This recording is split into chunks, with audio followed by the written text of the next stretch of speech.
Oui, ça peut être un menteur. La chronique du samedi avec Emma Adi pourrait s'appeler « Et c'était comment avant ?»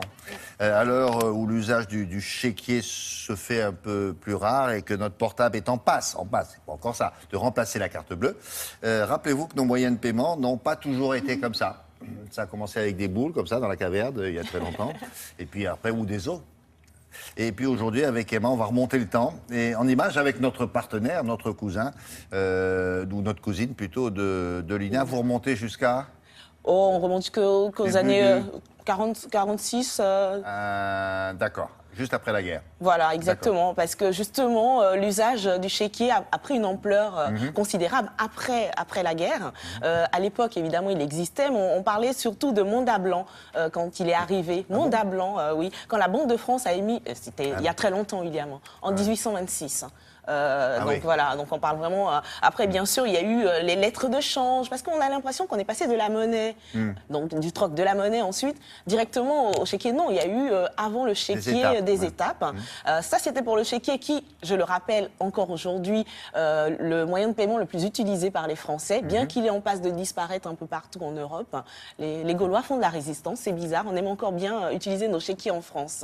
Et en ce qui concerne la carte bleue, c'est en 66 qu'on a commencé à créer les premières cartes, qui étaient surtout des cartes personnalisées, puisque c'était les entreprises qui les attribuaient, et on pouvait donc utiliser dans l'entreprise concernée. Les banques ont fait une réunion de banques ensuite pour pouvoir payer dans plusieurs banques différentes, 7 au total, avec la Société Générale, le Crédit Lyonnais, enfin bref, pas mal de banques, pour atteindre à la fin à l'invention de la carte à puce, ce qu'on connaît aujourd'hui. Donc voilà, 79, il faudra attendre 20 ans pour que la carte bleue soit vulgarisée. Et je vous propose de regarder toutes ces étapes avec notre partenaire l'INA.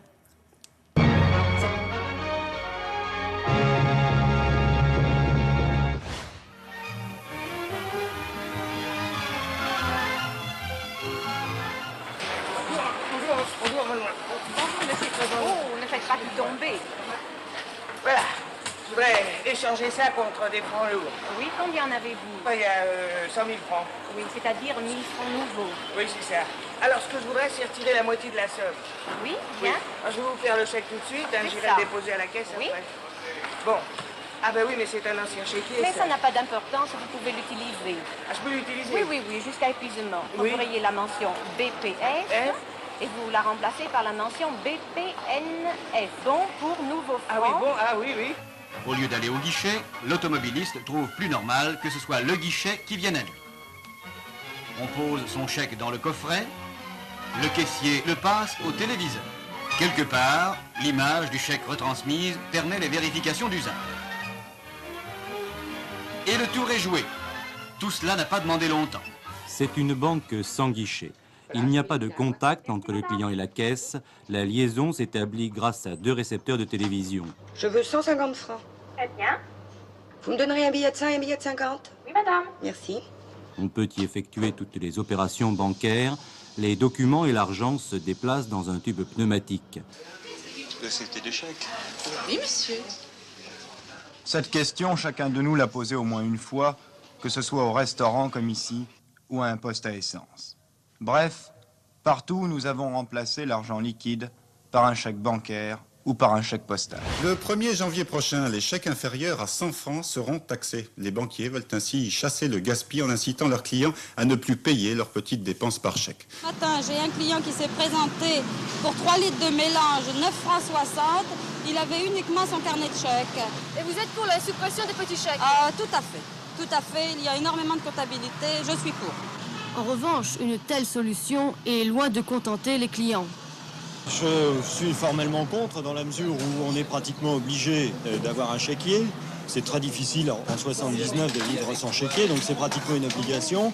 Voici la première caisse automatique distributrice d'argent liquide 24 heures sur 24, y compris le dimanche et les jours fériés.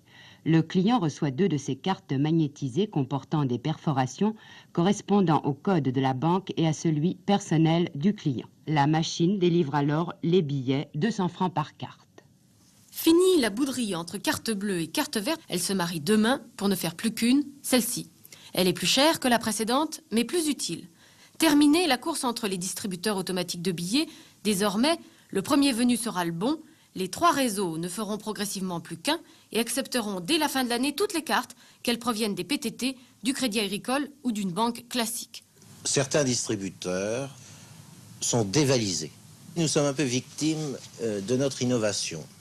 La France a été probablement et reste le pays peut-être le plus avancé en matière de distribution de billets. Première expérience, rue Saint-Dominique. Il est 14h. Distributeur hors service. 14h05, avenue Bosquet, nouvelle tentative. Hors service. Avenue Rapp, distributeur hors service. Alors décidément, il y a quelque chose qui ne marche pas très bien dans ces distributeurs automatiques et la carte bleue. 1968, c'est il n'y a pas longtemps finalement. Oui, quand on y pense. Ah, dis donc. Merci Emma. Avec